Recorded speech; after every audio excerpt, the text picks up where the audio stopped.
un peu, c'est elle qui vient. C'est la plus belle de tout le quartier. Sylvie et Johnny sont aussi une tête de gondole inespérée pour la nouvelle société de consommation. Les premiers supermarchés font leur apparition, les jeunes ont de l'argent de poche, on va le leur faire dépenser. Cette fille-là, mon vieux, elle est terrible.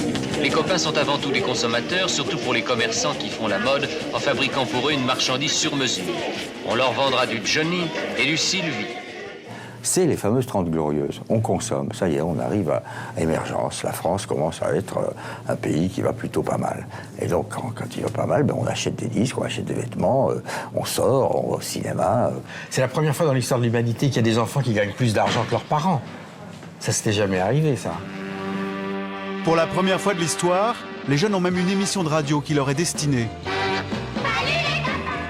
Le fameux Salut les copains, présenté par Daniel Philippaki, où défileront toutes les vedettes de l'époque. De cette émission il y a 5 minutes, vous savez qu'Eddie Mitchell est là pour nous faire une petite visite. Bonjour.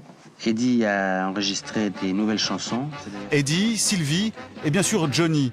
Salut les copains! Porté par son succès, l'émission devient très vite un journal et c'est Johnny Hallyday qui fait la une du numéro 1. À l'intérieur, Sylvie sert de mannequin pour les pages de mode.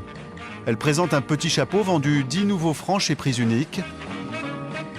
Ou encore cette jupe culotte, Prise Unique elle aussi, 20 nouveaux francs. Salut les copains! À 20 ans, Johnny est partout à la une. Il fait déjà partie de l'establishment. Un must de l'époque pour la jet set, c'est le tout nouveau paquebot France. C'est une prouesse, il permet de se rendre aux États-Unis en moins de 5 jours. Ce palace flottant attire des milliardaires, comme Aristote Onassis, des stars, comme le peintre Salvador Dali, ou encore Johnny en smoking. Le roi du rock s'est assagi. L'époque, il est vrai, n'est pas encore à la contestation.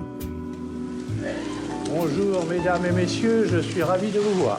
La France est dirigée d'une main de fer par le général de Gaulle. Je vous demande, mesdames et messieurs, de me poser les questions que vous voudrez. Et dans les conférences de presse, l'ambiance n'est pas franchement à l'impertinence. Je tâcherai de répondre. Respectueusement, vous posez une question qui vous concerne personnellement, directement, mais qui, pour des raisons affectives et politiques, intéresse les Français. La question est la suivante, comment vous portez-vous? Je vais vous répondre tout de suite. Je ne vais pas mal, mais rassurez-vous, un jour, je ne manquerai pas de mourir. Le général plaisante et les Français s'amusent.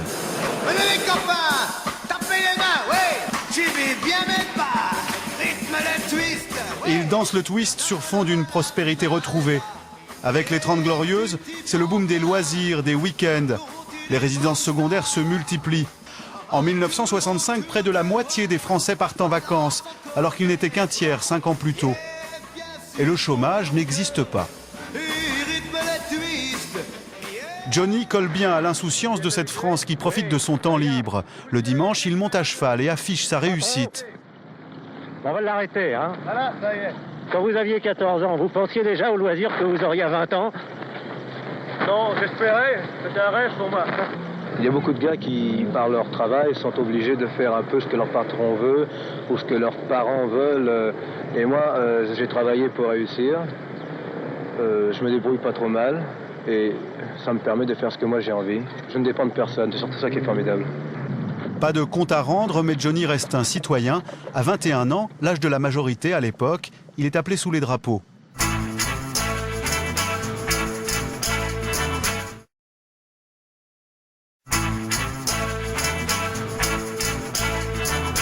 À 21 ans, l'âge de la majorité à l'époque, il est appelé sous les drapeaux. En 1964, il est incorporé à Offenburg, en Allemagne. Mais Johnny n'est pas un bidasse ordinaire. L'armée profite de l'aubaine pour se faire de la pub.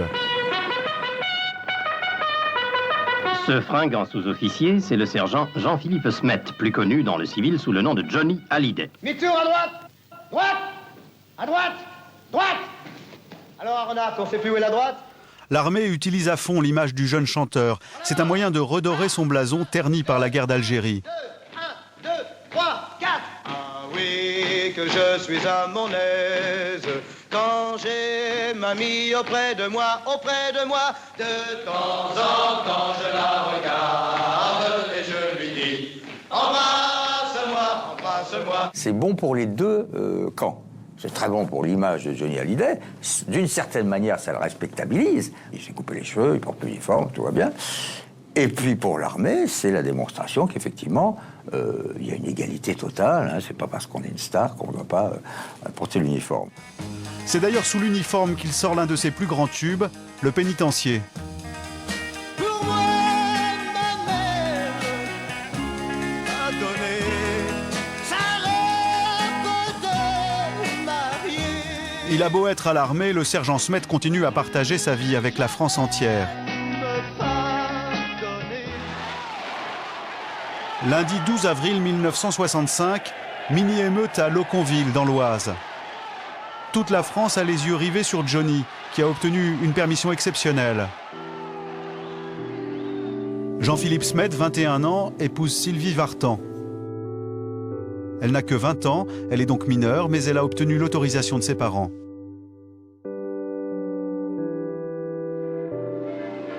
Après le soldat modèle, voici donc le gendre idéal. Loin du rocker qui se roule par terre, Johnny semble définitivement rangé. Mais le monde, lui, est en train de changer, à commencer par les mœurs. En ce milieu des années 60, la mini-jupe, une mode venue de Londres, débarque en France et provoque le débat.